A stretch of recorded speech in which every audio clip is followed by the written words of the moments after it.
You know, one of the coolest things about upper cervical care is that upper cervical care doctors focus on this part of the body, but they see healing all over the body. And so there are so many amazing stories that we would like to share with you. Here are a few. When we were first married, I couldn't touch Angela's face or run my fingers down her spine.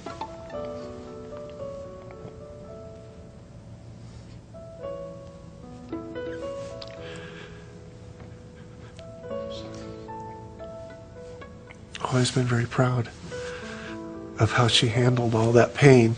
At school, sometimes kids do these posters, and they put their hands in paint and they stick their hands on the poster.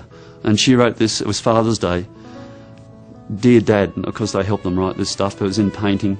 "I really love you, I hope you get well." Two little hands.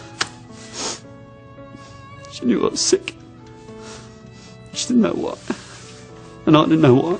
He's about 7 years old, and since birth, he's been paralyzed. A whole half of his face completely paralyzed. And the doctor said, there's absolutely nothing we can do. You're going to have to live with this for the rest of your life. He started under care a couple months ago, and now he has a crease on his inside of his lip when he smiles. He can smile with that side of his face, and he's starting to be able to move the upper part of his eyebrow and eyelid. So it's amazing. So I got off the table, and for the first time, my low back pain was gone. My neck and shoulders it was just like somebody just untwisted a tight dish rag or something, and it just dissipated. And then Michael said, well, take a couple of steps. So I took a couple of steps, and my legs weren't tingling yet. And because I had, I guess, neuropathy, I think is the name of it, but anyway, the tingling. And I took a few more steps, and it didn't. And so I said, well, why don't you walk out to the mailbox? Because I hadn't been able to go out to the mailbox, which was only about, 20 or 30 feet? 20 feet, yeah. So I put on my tennis shoes, and I walked out there, and I kind of just kept going. I walked a mile. So, the next day, I go off to work. I'm in my skirt suit, my heels, carrying my briefcase, the whole thing, walking the 3 city blocks to get into the office. Nobody has a clue. I meet everybody, go through the orientation. No one has a clue that I was, almost immobile for the year before that. She's dragging her left leg, walking with a cane.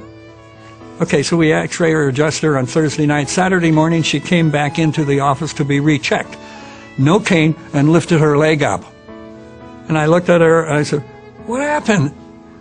It blew me away, so to speak. And she says, that's not all of it.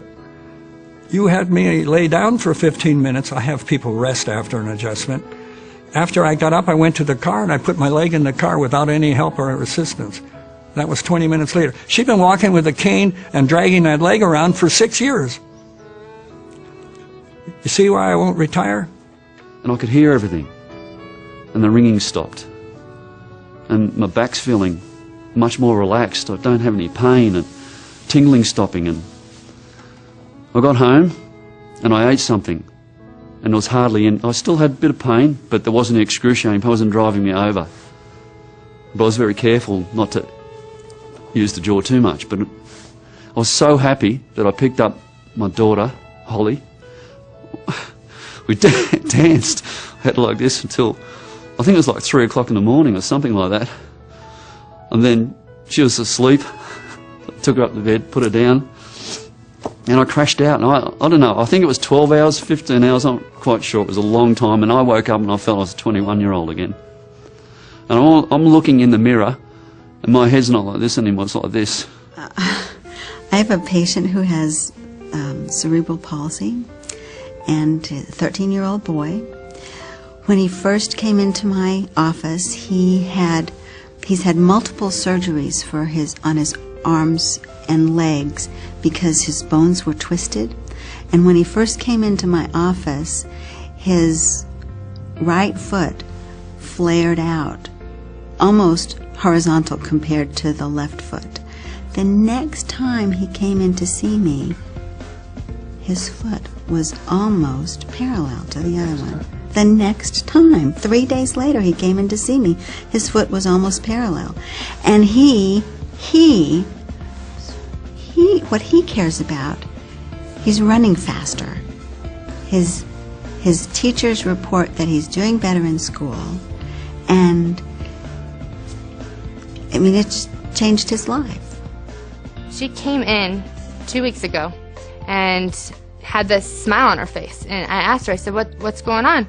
And she looked at me and said, I'm pregnant. I said, you're pregnant? That's amazing, congratulations. I said, how long have you been trying? And she turned and looked at me with a real straight face and said, I've never been on birth control. We just never thought I could get pregnant, that I could conceive. And then she turned to me and said, I know it's been being under this care. I know upper cervical specific care has changed my life, has allowed my body to function the way it's supposed to, and given my body then the ability to function properly so that I could then conceive.